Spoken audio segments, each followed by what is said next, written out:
শুরুতে আগামীকাল শেখ হাসিনার সভাপতিত্বে আওয়ামী লীগের মহাসমাবেশের ডাক। খেলা শুরু, উপস্থিত থাকবেন শেখ হাসিনা। অন্তর্বর্তীকালীন সরকারে আতঙ্ক, পররাষ্ট্র মন্ত্রণালয়ের সামনে সাংবাদিকের ভিড়। অপরদিকে শেখ হাসিনার বিরুদ্ধে আবারও সড়কে নামার হুঁশিয়ারি সার্জিস আলমের। আবারও দেশে ভয়াবহ সংঘর্ষের আশঙ্কা। এদিকে লেগে গেছে আওয়ামী লীগ বিএনপি, তুমুল সংঘর্ষ, আহত 7। আরও জানাবো, দেশের অর্ধেক মানুষের প্রতিনিধিত্বকারী দল আওয়ামী লীগকে আগামী নির্বাচনে চায় জাতীয় পার্টি। এবং সবশেষে জাতীয় পার্টির পাল্টা জবাবে হাসনাত আব্দুল্লাহ, জাতীয় পার্টি হলো জাতীয় বেঈমান। এতক্ষণে সংবাদ শিরোনামগুলো শুনছিলেন, এবারে জানাবো বিস্তারিত। আগামীকাল শেখ হাসিনার সভাপতিত্বে একটি বড় সমাবেশ করতে যাচ্ছে আওয়ামী লীগ। সেই সমাবেশে ভার্চুয়ালি যুক্ত হবেন শেখ হাসিনা। এ বিষয়ে পররাষ্ট্র মন্ত্রণালয়ের মুখপাত্রের কাছে সাংবাদিকদের প্রশ্ন ছিল যে, আগামীকাল শেখ হাসিনার সভাপতিত্বে একটি বড় সমাবেশ করতে যাচ্ছে আওয়ামী লীগ, সেই সমাবেশে ভার্চুয়ালি যুক্ত হবেন শেখ হাসিনা। তিনি কিভাবে এই সুযোগ পাচ্ছেন? এই প্রশ্নের জবাবে পররাষ্ট্র মন্ত্রণালয়ের মুখপাত্র বলেন, আমাদের জানা পত্রিকার মাধ্যমে তিনি রাজনৈতিক অনুষ্ঠানে ভার্চুয়ালি বক্তব্য দেবেন। আপনারা যেমনটা জানেন, আমরাও তেমনটাই জানি। কিভাবে এ ফ্যাসিলিটেট হচ্ছে সেটা আমার বক্তব্য দেওয়ার বিষয় নয়। তিনি ভারতে আছেন, ভারত সরকার কিভাবে এটা হ্যান্ডেল করছে এটা তারাই ভালো বলতে পারবেন। ট্রাম্প প্রশাসনের সঙ্গে কাজ করার ক্ষেত্রে কোনো বৈপরীত্য দেখা যাবে কিনা এমন প্রশ্নের জবাবে তিনি বলেন, যুক্তরাষ্ট্রের সঙ্গে আমাদের দ্বিপাক্ষিক সম্পর্ক সুদীর্ঘ এবং বহুমাত্রিক। যুক্তরাষ্ট্র আমাদের অন্যতম বাণিজ্য এবং বিনিয়োগ অংশীদার। এছাড়া দুই দেশের মধ্যে পারস্পরিক স্বার্থ সংশ্লিষ্ট অনেক বিষয় রয়েছে। দীর্ঘ 5 দশকের সম্পর্কে বাংলাদেশ ডেমোক্রেট এবং রিপাবলিকান উভয় দলের অধীন সরকারের সঙ্গে কাজ করেছে।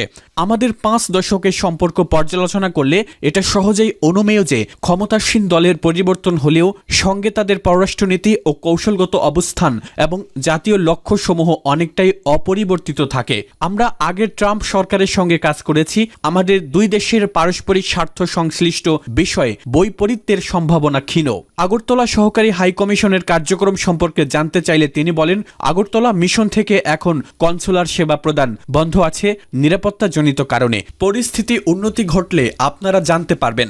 শেখ হাসিনার বিরুদ্ধে আবারও রাজপথে নামার হুঙ্কার সার্জিস আলমের। জুলাই শহীদ স্মৃতি ফাউন্ডেশনের সাধারণ সম্পাদক ও বৈষম্য বিরোধী ছাত্র আন্দোলনের অন্যতম সমন্বয়ক সার্জিস আলম বলেছেন, খনিরা নতুন করে ফিরে আসার ষড়যন্ত্র করছে। যারা শেখ হাসিনা সহ খনিদের পুনর্বাসন করতে চায় তাদের বিরুদ্ধে আবার রাজপথে নামতে ও জীবন দিতে প্রস্তুত আছি। জুলাই শহীদ স্মৃতি ফাউন্ডেশনের পক্ষ থেকে ছাত্র জনতার আন্দোলন ও গণ অভ্যুত্থানে নিহত চট্টগ্রাম বিভাগের 105 জনের পরিবারকে আর্থিক সহায়তা প্রদান উপলক্ষে শনিবার নগরীর প্রাইমারি টিচার্স ট্রেনিং ইনস্টিটিউট মিলন আয়তনে এক অনুষ্ঠানে একথা বলেন তিনি। অনুষ্ঠানে চট্টগ্রাম বিভাগের 105 শহীদ পরিবারের হাতে 5 লাখ টাকার একটি চেক তুলে দেওয়া হয়। জুলাই আন্দোলনে নৃশংসতার বর্ণনা দিতে গিয়ে ক্ষমতাচ্যুত প্রধানমন্ত্রীকে প্যাথোলজিক্যাল খুনি আখ্যায়িত করে সার্জিস আলম বলেন, হাসিনা যদি একজন প্যাথোলজিক্যাল খুনি না হতো তাহলে সে 2000 তাজা প্রাণ কেড়ে নিতে পারত না। একটা জীবনের প্রতিও যদি তার মায়া থাকতো সে এতগুলো জীবন ঝরাতে পারত না। এমনকি হাসপাতালেও পুলিশ ও আওয়ামী ক্যাডাররা গুলি চালিয়েছে। তিনি বলেন, নতুন এই বাংলাদেশে কিছু পুলিশ সদস্য আবার একটি দলের হয়ে কাজ করছে। দয়া করে ওই পোশাকটা খুলে রেখে চলে যান। আমরা জীবন দিতে শিখে গেছি। এই দেশে কোনো দালাল ও তোষামতকারীদের আর জায়গা হবে না। শহীদ ভাইদের নিয়ে এখনো মামলা ব্যবসা হচ্ছে, আমরা এগুলো দেখতে চাই না। সার্জিস বলেন, এখনো যারা এই আন্দোলনের বিপক্ষে সাফাই গায় তারা শেখ হাসিনার রেখে যাওয়া কিট, এসব কিটের যদি আবার পাখা গজায় আজ থেকে 5 বছর পর তারা শহীদ পরিবারের উপর ঝাঁপিয়ে পড়বে। তাই খনিরা যেন কোনোভাবেই পুনর্বাসনের সুযোগ না পায় সেজন্য সচেতন থাকতে হবে। তিনি শেখ হাসিনার ফাঁসি ও তার দোসর খনিদের দৃষ্টান্তমূলক শাস্তির দাবি জানান। শহীদ পরিবারের সদস্যদের প্রতি সমবেদনা জানিয়ে সার্জিস বলেন, আমরা যত সান্ত্বনাই আপনাদের দেই, আর্থিক সহযোগিতা করি, একজন সন্তানের অভাব, একজন জীবনসঙ্গীর অভাব, একজন ভাইয়ের অভাব কোনোদিনও পূরণ করতে পারবো না। এর আগে শহীদ পরিবারের সদস্যদের সাথে কুশল বিনিময় করেন সার্জিস আলম, মীর মাহবুবুর রহমান স্নিগ্ধ সহ কয়েকজন সমন্বয়ক। তারা শহীদ পরিবারের সাথে ও পাশে থাকার অঙ্গীকার করেন। আওয়ামী লীগ বিএনপি সংঘর্ষে উত্তাল, আহত 7। মানিকগঞ্জ সদর উপজেলার গড়পাড়া ইউনিয়নের বাঙ্গালা এলাকায় আওয়ামী লীগ ও বিএনপি নেতাকর্মীদের মধ্যে সংঘর্ষের ঘটনা ঘটেছে। বৃহস্পতিবার দুপুরে এই সংঘর্ষে উভয় পক্ষের অন্তত 7 জন আহত হন। স্থানীয় সূত্রে জানা যায়, হ্যালো বাইক ও সিএনজির মধ্যে সংঘর্ষের জেরে দুই পক্ষের মধ্যে তর্ক বিতর্ক হয়। এক পর্যায়ে স্থানীয় আওয়ামী লীগ নেতা ইসরাফিলের আত্মীয় মোস্তফা এবং বিএনপি সমর্থিত সালামের মধ্যে দ্বন্দ্ব চরমে ওঠে। পরে জেলা বিএনপির শ্রম বিষয়ক সম্পাদক শামসুদ্দিনের নেতৃত্বে বিএনপি নেতাকর্মীরা মোস্তফার পরিবারের উপর হামলা চালায়। এ সময় বাড়িঘর ও মোটরসাইকেল ভাঙচুরের পাশাপাশি কয়েকজনকে মারধর করা হয়। সংঘর্ষে মোস্তফা, কামাল, আশিক, সুমিব, বাবলু, আশরাফুল আল আমিন ও সুমন গুরুতর আহত হন। স্থানীয়রা আহতদের উদ্ধার করে মানিকগঞ্জ মেডিকেল কলেজ হাসপাতালে ভর্তি করেন। আওয়ামী লীগ নেতাকর্মীদের অভিযোগ, সড়ক দুর্ঘটনার বিষয়টি নিয়ে আলোচনা করার সময় বিএনপি নেতাকর্মীরা দেশীয় অস্ত্র নিয়ে তাদের উপর হামলা চালিয়েছে। অন্যদিকে বিএনপি নেতাকর্মীরা দাবি করেন, আওয়ামী লীগের পক্ষ থেকেই প্রথমে তাদের উপর হামলা করা হয় এবং এতে তাদের একজন গুরুতর আহত হন। এ বিষয়ে জেলা বিএনপির শ্রম বিষয়ক সম্পাদক শামসুদ্দিন বলেন, আওয়ামী লীগ ক্ষমতায় থাকাকালীন আমাদের নেতাকর্মীদের উপর দীর্ঘদিন ধরে অত্যাচার করে আসছে। আজও তারা আমাদের উপর হামলা চালিয়ে একজনকে গুরুতর আহত করেছে এবং একটি মোটরসাইকেল ভাঙচুর করেছে। মানিকগঞ্জ সদর থানার ওসি আমানুল্লাহ জানান, এ ঘটনায় থানায় এখনো কোনো লিখিত অভিযোগ পাওয়া যায়নি। অভিযোগ পেলে তদন্ত করে প্রয়োজনীয় ব্যবস্থা নেওয়া হবে। আওয়ামী লীগকে আগামী নির্বাচনে চায় জাতীয় পার্টি। জাতীয় পার্টির চেয়ারম্যান জি.এম. কাদের বলেছেন, আওয়ামী লীগকে নিষিদ্ধ করা উচিত হবে না। আওয়ামী লীগে যারা দোষ করেছে তাদের তদন্তের মাধ্যমে বিচারের মুখোমুখি করুন। আন্দাজে মামলা দিয়ে কাউকেই শাস্তি দেওয়া ঠিক নয়। একটি সংগঠনের সবাই কি অপরাধী? যদি তাই ভাবেন তাহলে শেখ হাসিনার সঙ্গে আপনাদের তফাৎ কি? জি.এম. কাদের বলেন, শেখ হাসিনা মনে করত বিএনপি ও জামায়াত করলেই অপরাধী, কিন্তু এখন তো আপনারা সেটাই করছেন। আমরা চাই আগামী নির্বাচনে সব দল অংশ নিক। যাদের নিবন্ধন দিয়েছেন তাদের কেন নির্বাচনে আসতে দেবেন না? সাংবাদিকদের এক প্রশ্নের উত্তরে জি.এম. কাদের বলেন, কোনো আগ্রাসন এলে স্বাভাবিকভাবেই আমরা তা প্রতিহত করব। এটার জন্য গলাবাজির দরকার নেই। কেউ কেউ বলেন আগ্রাসন এলে 1 ইঞ্চিও ছাড় দেব না। কে আপনাকে ছাড় দিতে বলে? আমাদের দেশে আর্মি আছে, বিজিবি আছে না?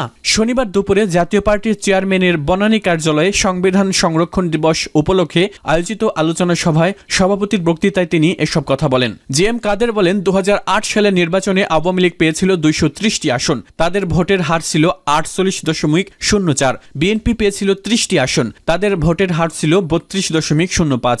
জাতীয় পার্টি পেয়েছিল 27টি আসন। ভোটের হার ছিল 7.07। আওয়ামী লীগ ও জাতীয় পার্টিকে বাদ দিয়ে দেশের 50% মানুষের প্রতিনিধিত্বকারী দলকে জাতীয় ঐক্যের ডাকের বাইরে রাখা হয়েছে। 50% মানুষকে দলকে সংলাপের বাইরে রাখা হয়েছে। এতে জাতিগতভাবে অবিশ্বাসের সৃষ্টি হয়েছে। দেশে একটা অবিশ্বাস ও সংঘাতময় পরিবেশ সৃষ্টি হয়েছে। 1971 সালের স্বাধীনতা যুদ্ধের সময় হানাদাররা বলেছিল, আমরা মানুষ চাই না, মাটি চাই। পোড়ামাটির নীতিতে মানুষকে গাদ্দার মনে করা হয়েছিল। 50% মানুষের প্রতিনিধিত্বকারী দলকে বাদ দিয়ে সুন্দর দেশ গড়া বাস্তবসম্মত নয়। তিনি বলেন, শান্তিপূর্ণভাবে মিছিল মিটিং করা সাংবিধানিক অধিকার, তা আমাদের দেওয়া হচ্ছে না। আমাদের পার্টি অফিস জ্বালিয়ে দেওয়া হচ্ছে। গণমাধ্যম ব্যাপকভাবে সেলফ সেন্সরশিপ চলছে। সাংবাদিকরা ভয়ভীতির মধ্যে দিন কাটাচ্ছেন। আমাদের পাসপোর্ট দেওয়া হচ্ছে না। পাসপোর্ট পাওয়া আমাদের সাংবিধানিক অধিকার। নির্বিচারে আমাদের লোকদের মিথ্যা মামলায় জড়ানো হচ্ছে।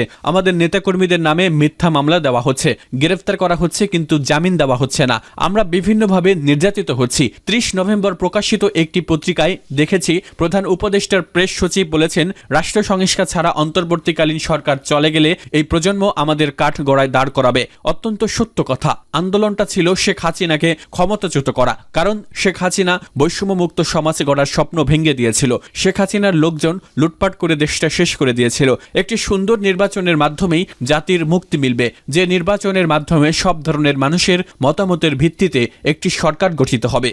এদিকে জাতীয় পার্টি হলো জাতীয় বেঈমান বললেন হাসনাত আব্দুল্লাহ। বৈষম্য বিরোধী ছাত্র আন্দোলনের কেন্দ্রীয় আহ্বায়ক হাসনাত আব্দুল্লাহ বলেছেন, আমরা শুনেছি জাতীয় পার্টি বলেছে আওয়ামী লীগ ও জাতীয় পার্টি নাকি দেশের 50% মানুষের প্রতিনিধিত্ব করে, অথচ ফ্যাসিবাদকে সহযোগিতাকারী জাতীয় পার্টি হচ্ছে জাতীয় বেঈমান।